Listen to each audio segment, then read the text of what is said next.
আসসালামু আলাইকুম। আপনারা জানেন আমি বেশি কথা বলি না, বেশি কথা বলতে পছন্দ করি না, বেশি ভিডিও আমি আপলোড দেই না। আমি এখন থাইল্যান্ডে আছি, আমার আসলে ভিডিও আপলোড দেওয়ার কোনো মুড নেই এবং আমার আসলে এই মুহূর্তে গায়ে অনেক জ্বর। তারপরেও কিছু কথা না বলে পারছি না।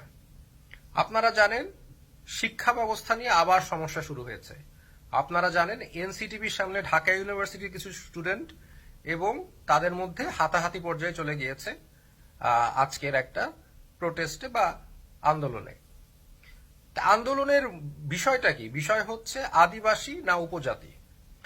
এখন একদিক থেকে বলা হচ্ছে যে এইগুলো সংঘাত হচ্ছে কোনো একটা ইয়ে কোনো একটা অদৃশ্য শক্তি বা কোনো একটা ঢাকা ইউনিভার্সিটি স্টুডেন্টস, যেটা আমরা জানতে পেরেছি।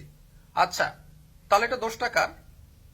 আপনারা যখন পাঠ্য বই এর ভিতরে আপনারা কি ঢুকাচ্ছেন আমি বলি নাই, এই সংঘাতের আগে আমি বলি নাই যে পাঠ্য বইয়ের মধ্যে প্রবলেম আছে, এটা আমি বলি নাই। এটা আপনাদের মাথায় যায় নাই, শুনেন নাই, পুরো বাংলাদেশে ছড়াইছে, আপনাদের কোনো রিয়াকশন নাই কেন? ওই গল্প তো এখনো আছে। যেই ননসেন্সের ব্যাপারে আমি ওয়ার্ন করে দিয়েছিলাম, যেই ননসেন্স আপনাদের ভিতরের লোক আমাদেরকে লিক করেছিল, সেই ননসেন্স এখনো আছে, সেই আজে বাজে গল্প সেগুলো এখনো আছে। এর সাথে এখন আমরা দেখছি আরো জিনিস, আরো প্রবলেমেটিক জিনিস, আরো বিভক্তি করার মতো জিনিস পাঠ্য বইয়ের মধ্যে ঢুকানো হয়েছে।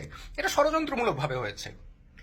এটা যে ষড়যন্ত্রমূলক ভাবে হয়েছে এটার প্রমাণ আমি সুন্দরভাবে যুক্তি দিয়ে বুঝিয়ে দিতে পারবো। এক নাম্বার, আপনারা যখন গল্পটা এইসব পাঠ্য বই এডিট করছেন তখন আপনারা জনগণকে দেখান নাই কেন আপনাদের কাজ কি? আপনাদের ভিতরে ট্রান্সপারেন্সি নাই কেন? আপনারা ফ্যাসিস্টদের মতো, আওয়ামী লীগদের মতো কেন লুকায়া চুপায় মানে নিজেদের যা ইচ্ছা তাই করছেন, জনগণের মানে মতামত দেন নাই? ওয়াই ওয়াই আপনারা দেন নাই? কারণ আপনারা চান একটা সংঘাত লাগুক। আপনারা শেখ হাসিনা যেরকম বিদেশিদের কাছে বিক্রি করত যে তারাই উগ্রবাদী দমাতে পারে, তাই তাদের বৈধতা আছে, সেরকম একটা মানে ম্যানিফেস্ট বৈধতা বা লিজিটিমেসি আপনারা জেনারেট করার চেষ্টা করছেন। এটার জন্য আপনারা বিভিন্ন সময় সংঘাত লাগানোর চেষ্টা করছেন। কারা করছেন? এই কারেন্ট যে সরকার আছে তারা। আদারওয়াইজ আপনারা বলেন why they was there net transparency? আপনাদের নিয়োগের ক্ষেত্রে কাকে এনসিটিভিতে নিবেন না দিবেন সে তো জনগণের সাথে আপনারা সেটা বলেন নাই, জনগণের কোনো মত নাই। আপনারা তো ফ্যাসিস্টদের মতো আচরণ করছেন। জনগণের মতো মত নাই, ভালো কথা দিয়েছেন, ভেরি গুড, নো প্রবলেম। এখন আপনারা পাঠ্য বইতে কি গল্প দিবেন সেটার মধ্যে ট্রান্সপারেন্সি ছিল না কেন? আপনারা আগের থেকে দেখান নাই কেন জনগণকে যে তারা এগুলো বই পছন্দ করে কিনা, গল্প পছন্দ করে না? Because you don't care, because you are a fascist, you don't care যে কি জনগণের মত কি। আপনারা আপনাদের আদর্শ আমাদের উপর চাপিয়ে দিতে যাচ্ছে।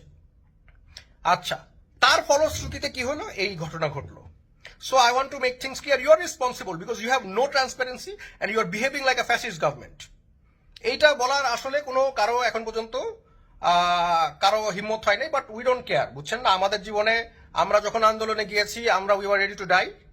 আমাদের জীবনের কোনো মানে কখনোই ছিল না, মায়া ছিল না। আর বাংলাদেশে তো আমি ফার্স্ট কিছু করলাম ওই 24-এর no. I was there in 2013, হেফাজতে আমি ছিলাম। I was there in 2015, I was there in 2018, I was there in 2021।